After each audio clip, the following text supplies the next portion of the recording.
പ്രിയമുള്ളവരെ, വിശുദ്ധ ബൈബിളിനെ ആസ്പദമാക്കിക്കൊണ്ട് ഞങ്ങൾ സംപ്രേഷണം ചെയ്യുന്ന ഒരു ചാനലാണ് ബൈബിൾ വചനങ്ങൾ എന്ന ഈ ചാനൽ. ഈ ചാനൽ കൂടി വിശുദ്ധ ബൈബിളിലെ പഴയ നിയമത്തിലെ ഉൽപ്പത്തി പുസ്തകം മുതൽ പുതിയ നിയമത്തിലെ വെളിപാടിന്റെ പുസ്തകം വരെയുള്ള എല്ലാ അധ്യായങ്ങളും ഉൾക്കൊള്ളിക്കുവാൻ ഞങ്ങൾ ശ്രമിക്കുകയാണ്.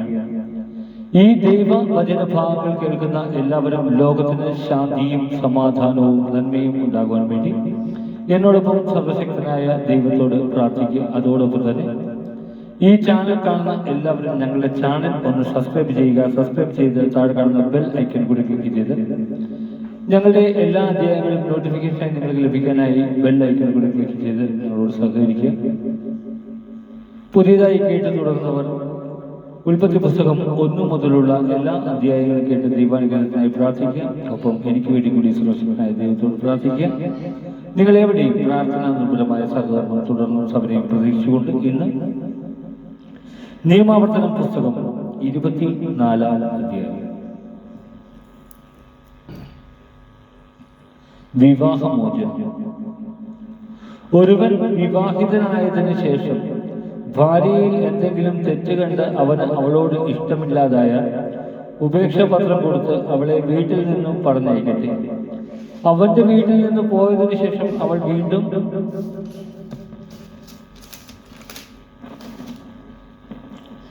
വിവാഹിതയാകുകയാണെന്നിരിക്കട്ടെ. രണ്ടാമത്തെ ഭർത്താവ് അവളെ വെറുത്ത്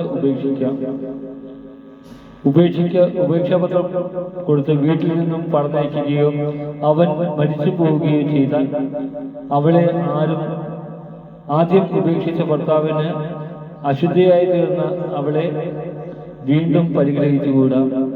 അത് കർത്താവിന് നിന്ദ്യമാണ്. നിന്റെ ദൈവമായ കർത്താവ് നിനക്ക് അവകാശമായി തരുന്ന ദേശം നീ മലിനമാക്കരുത്. വിവിധ നിയമങ്ങൾ.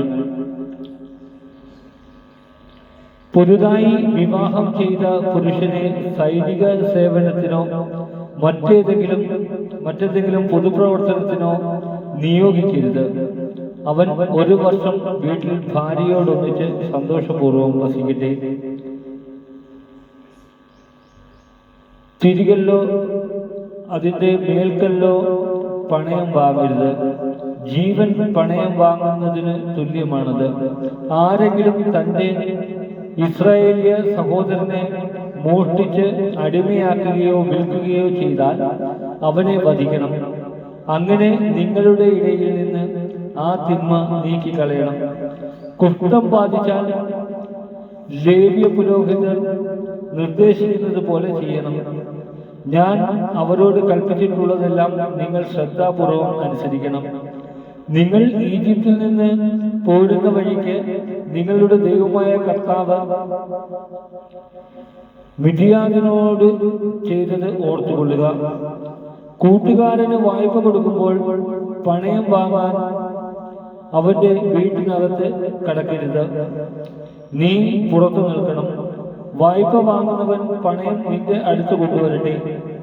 അവൻ ദരിദ്രനാണെങ്കിൽ പണയം വെച്ച വസ്ത്രം രാത്രിയിൽ നീ കൈവശം വയ്ക്കരുത്. അവൻ തന്റെ വസ്ത്രം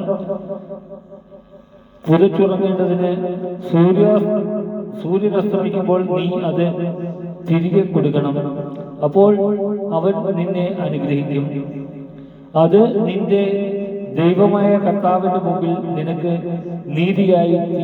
നീതിയായിരിക്കുകയും ചെയ്യും. അഗതിയും ദരിദ്രനുമായ കൂലിക്കാരനെ അവൻ നിന്റെ സഹോദരനോ നിന്റെ നാട്ടിലെ പട്ടണങ്ങളിലൊന്നിൽ വസിക്കുന്ന പരദേശിയോ ആകട്ടെ, നീ പീഡിപ്പിക്കരുത്.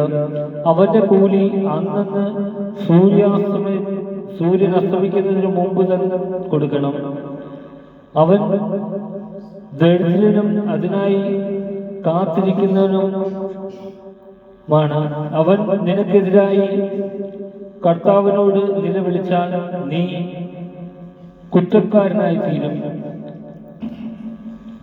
മക്കൾക്ക് വേണ്ടി പിതാക്കന്മാർക്ക് വേണ്ടി മക്കളെയോ വധിക്കരുത്.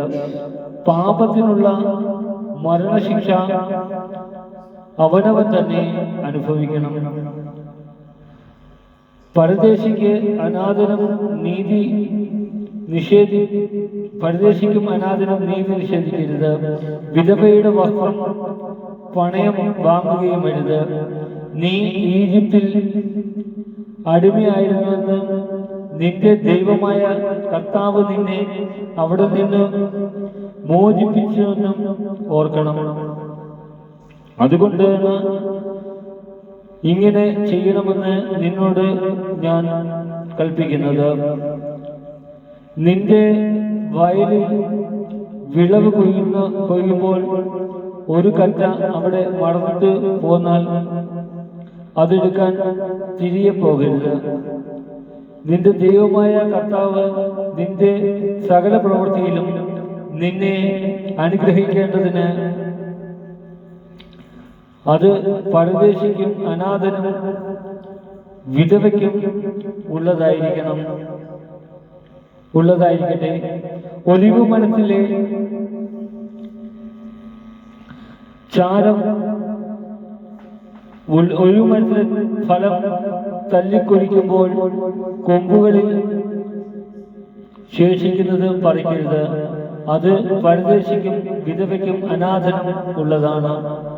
മുന്തിരിത്തോട്ടത്തിലെ പഴം ശേഖരിക്കുമ്പോൾ കാല പെറുക്കരുത്. അത് പരദേശിക്കും അനാഥനും വിധവയ്ക്കും ഉള്ളതാണ്.